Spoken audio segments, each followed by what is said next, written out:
It's 7:37 right now, time for Tech Tuesday. This is a big week for some of the biggest tech companies out there as they unveil brand new products ahead of a busy holiday shopping season. From Apple to Google, there is something for everyone if you're looking for a new device for the holidays. And joining us live to break it all down for us is our tech expert, Greg Nibler. Good morning, Greg.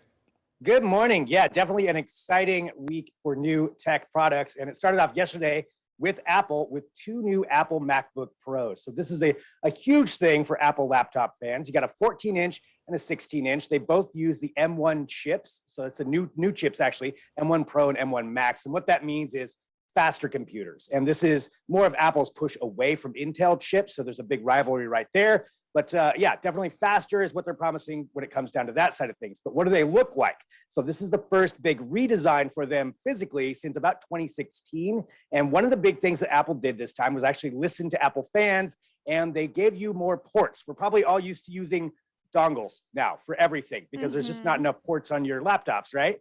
So Apple decided that they're doing something revolutionary and going back to giving you more ports. So you've got an HDMI slot on this thing. You've got SD slots. You've got a Thunderbolt slot. You also are going back to the MagSafe charger, which if you remember those, they're the magnetic chargers that Apple had where you clip it on, that if you trip over it, knock it out, you're not going to damage your computer. So that's, yeah, a lot of fans of the MagSafe charger. So that is coming back on these things. You also have redesigned cameras, kind of more for the era we're in. The FaceTime camera is going to be 1080p. It's got some more low light level sensors on it. Also, you're going to have 6 speakers in it with spatial audio.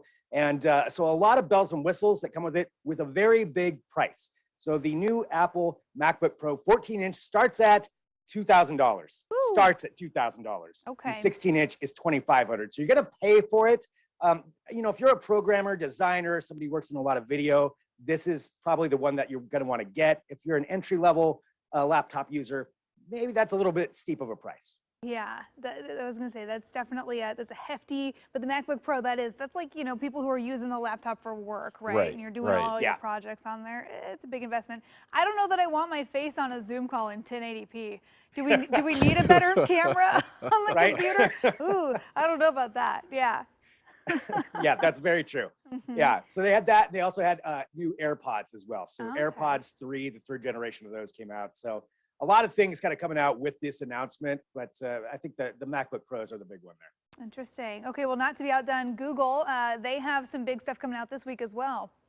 Yeah, it's a pretty fun week. So we get Apple yesterday, now Google going back to back their announcement today with their new Pixel 6 phones. And Google's not quite as secretive about a lot of their announcements, so we already kind of know what the Pixel 6s are going to look like. It's a Pixel 6, Pixel 6 Pro, so the 6th one in their line of phones. It's going to have a camera band in the back. This is the way they configured their cameras, so it's this bar that goes across the back. I've heard people that like that don't like that. You know, is it going to break easier? Those are all big questions when it comes to design.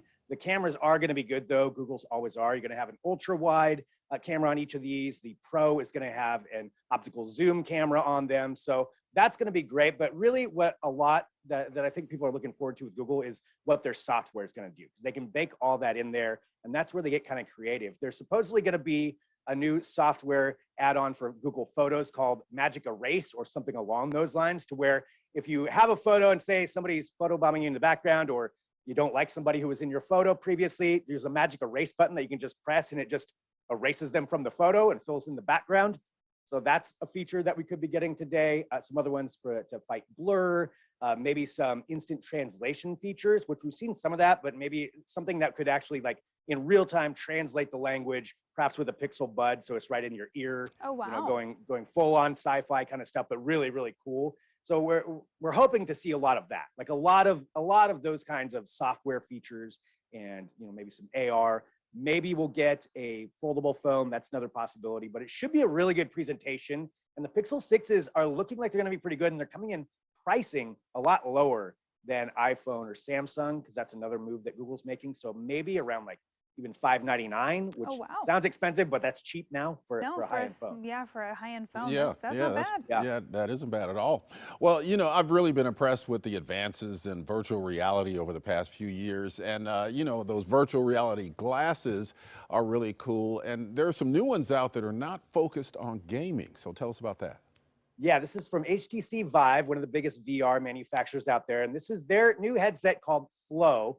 And the look is definitely unique, kind of with the big bug eyes. And it's meant to be compactable, so you can kind of fold it down into a small case. It's not a giant headset.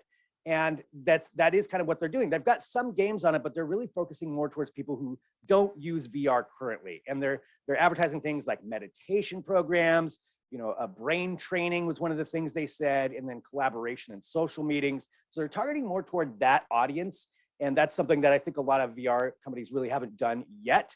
Whether this works or not, that's, we'll see if people are going to be buying it. You do have to still attach a battery to it through a USB-C cable. Right now, it only works with Android phones as well. You've got to be either Bluetooth or there's a 5G connection. iPhone usage is coming, but right now just Androids. And the price is still not, super low to get in. It's $499. You can pre-order it right now. So it's not, as much as they're going after that entry level, the price is still up there. So I think that may dictate a little bit of it.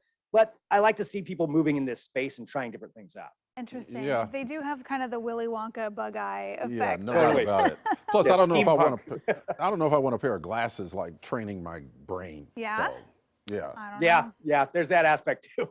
Yeah. It could be where we're headed. We'll find out. Well, thanks for the rundown, Greg. As always, I know it's a busy week for you. Have a good one. Yeah, thanks a lot. And of course, to stay up to date with everything tech from Apple to Google, you can follow Greg on Twitter for all the latest announcements. He's at Greg Nibler.